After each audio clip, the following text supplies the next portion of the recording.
ملا ان کی جانب سے، اور اسی طرح باقی پٹیشن تھی۔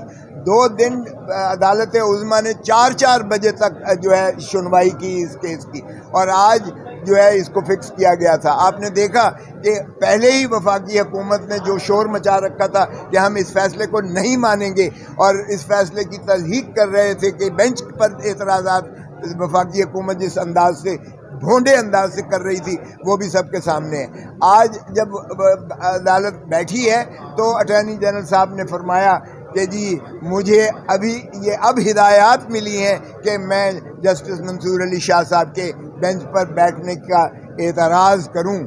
تو یہ اس پر حیرت ہوئی چیف جسٹس صاحب کو بھی، اور آپ نے سنا جو چیف جسٹس صاحب نے کہا، انہوں نے کہا میں نے انتہائی تحمل اور برداشت کا اس میں جو ہے ثبوت دیا ہے۔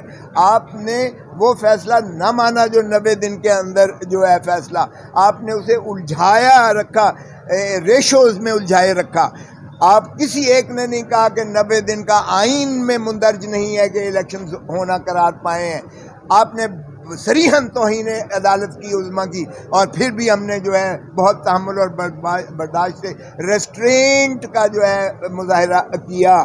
آج آپ نے انتہا کر دی۔ اس پر میں نے بھی کھڑے ہو کر کہا، میں نے کہا یہ پاکستان کے لیے ایک بہت ہی بھیانک اور بہت ڈارک ڈے متصور ہوگا پاکستان کی تاریخ میں، عدلیہ کی تاریخ میں بھی یہ ایک سیاہ دن کے طور پر لیا جائے گا۔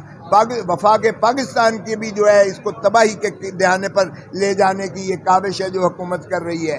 وزیر اعظم کی جانب سے ایسا اعتراض آئے ہمیں، اور دوسری جانب سے بھی انہوں نے کہا کہ ہمیں جہاں تک منصور علی شاہ صاحب کی ذات کا تعلق ہے، ان پر، ان کی انٹیگریٹی پر، ان کی اہلیت پر، ان کے جذبے پر کسی کو کوئی شبہ اور وہ نہیں ہے۔ یہ وفاق کی جانب سے بھی کہا گیا، اٹارنی جنرل نے بھی کہا۔ مجھے سمجھ نہیں آتی ہے کہ پھر وزیر اعظم نے کیوں کر یہ متصور کیا کہ کانفلکٹ آف انٹرسٹ اس میں متصور کیا جائے گا، سوائے اس کے کہ اس کو تاخیری حربہ کے طور پر، اور یہ دیکھتے ہوئے 2 دن کی سماعت جو ہماری دلائل تھی، یہ دیکھتے ہوئے کہ یہ ناقابل دفاع ہے یہ عمل، فوجی عدالتوں کا قیام آئین سے متصادم ہے، یہ باور کرتے ہوئے یہ حکومت نے اپنی شکست مانی ہے۔ یہ واضح طور پر نظر آ گیا کہ یہ بینچ کیا، یہ ہم نے تو فل کورٹ کی استدعا کی تھی کہ 15 کے 15 ججز بیٹھیں اور یہ فیصلہ کریں۔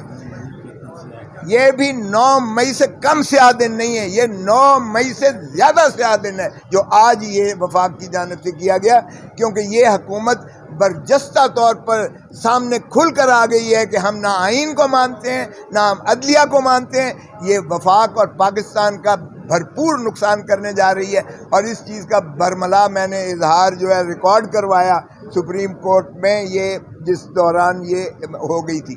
لیکن اب ہم نے یہ عرض کیا ہے سپریم کورٹ میں منصور علی شاہ صاحب سے بھی کہ خدا را اب وفاق اس پر جو ہے اعتراض نہیں کر سکتی ہے، کیونکہ ایک دفعہ جب وفاق نے کہہ دیا 2 دن پہلے کہ ہمیں کوئی اعتراض نہیں ہے، یہ بالکل بیٹھیں اور اس بینچ پر ہمیں کوئی اعتراض نہیں ہے، اس کے کہنے کے بعد یہ اس سے واپس نہیں جا سکتے ہیں۔ اس بات کو جو انہوں نے کی تھی اس کا یہ یو ٹرن نہیں مار سکتے ہیں، اور 2 دن کی سماعت کے بعد آج ان کو یکدم الہام ہوا ہے کہ منصور علی شاہ صاحب کو جو ہے اعتراض کیا جائے، تو یہ واضح اس چیز کی غمازی کرتا ہے کہ یہ انہوں نے اس عمل کو ناقابل دفاع سمجھتے ہوئے اپنے خلاف فیصلہ آنے کی جو ہے بالکل ایک نبشتہ دیوار سمجھتے ہوئے انہوں نے یہ آبسٹرکٹیو ڈیوائس اڈاپٹ کی ہے، جس کی میں سمجھتا ہوں وزیر اعظم کی شدید مذمت کرتے ہیں، اور وکلاء لا محالہ اس کو جو ہے وہ برداشت نہیں کریں گے کہ اس طرح کے اعتراضات سپریم کورٹ میں وفاق کی جانب سے کیے جائیں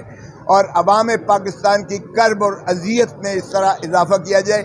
یہ بے چینی، یہ سراسیمگی صرف اسی وجہ سے ہے کہ یہ عدالتوں کو فیصلے نہیں کرنے دے رہے ہیں اور عدالتوں کے فیصلے کی تصدیق کرتے ہیں، اور یہ جو ہے بنیادی حقوق کی اس طرح سے پامالی کرتے ہیں، اور آئین کو انہوں نے ردی کی ٹوکری بنا کر یہ ضیاء الحق کی طرح انہوں نے جو ہے نوک پر رکھ کر بکھیر دیا ہے ہوا میں۔ سر یہ اسٹیبلشمنٹ کرا رہی ہے یا حکومت کر رہی ہے؟ لیکن یہ تو حکومت نے اعتراض لیا ہے، فیڈرل گورنمنٹ نے۔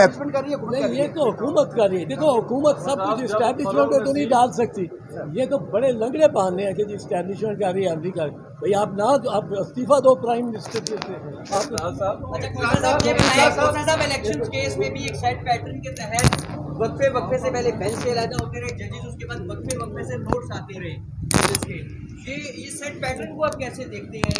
لگتا ہے جیسے یہ منظم طریقے سے ہوتا ہے. دیکھیں یہ چیف جسٹس نے آج یہ بالکل یہی باتیں کی ہیں.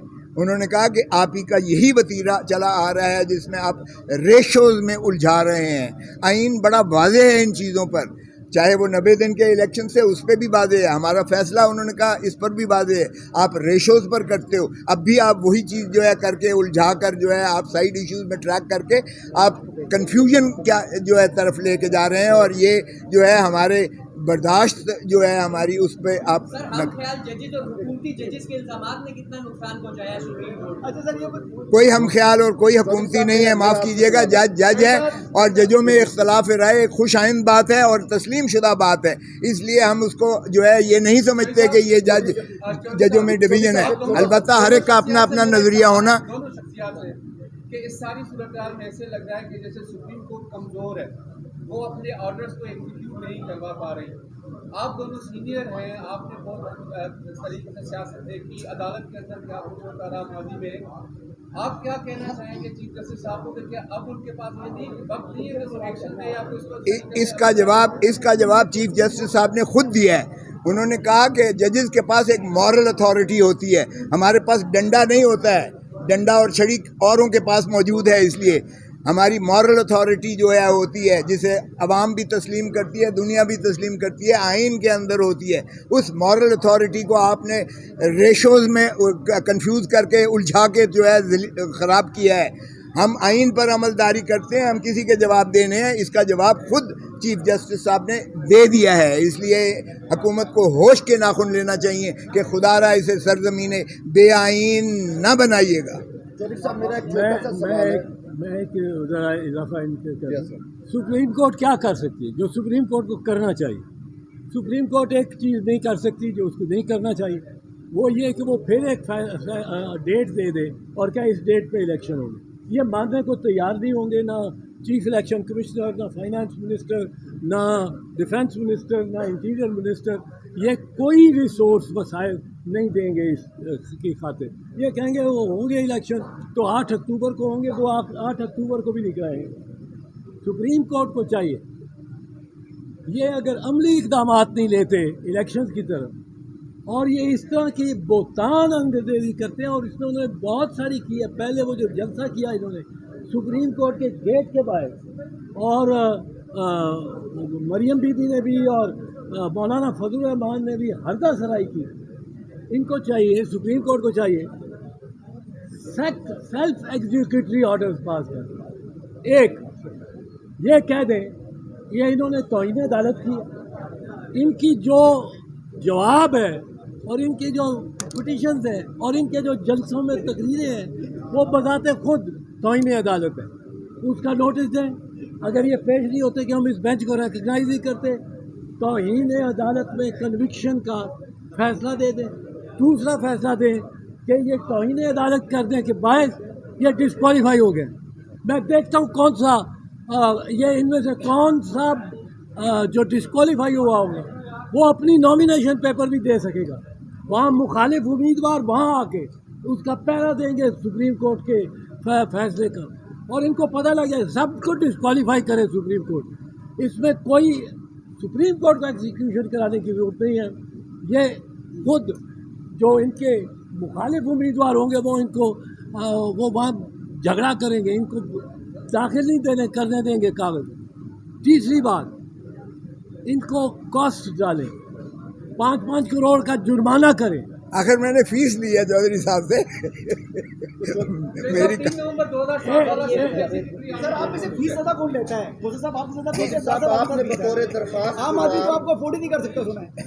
میں 100 روپیہ فیس دیا ہے اس نے. 2007 والا سیلف ایگزیکیوٹری ایک آرڈر موجود ہے، اس طرح سے نہیں کر سکتی. نہیں، سیلف ایگزیکیوٹری آرڈر کرنا چاہیے، اور اس میں بعد میں آگے کریں گے. اب باقی کا بعد میں ایک آگے چھوٹا سوال ہے، آپ نے بطور درخواست گزار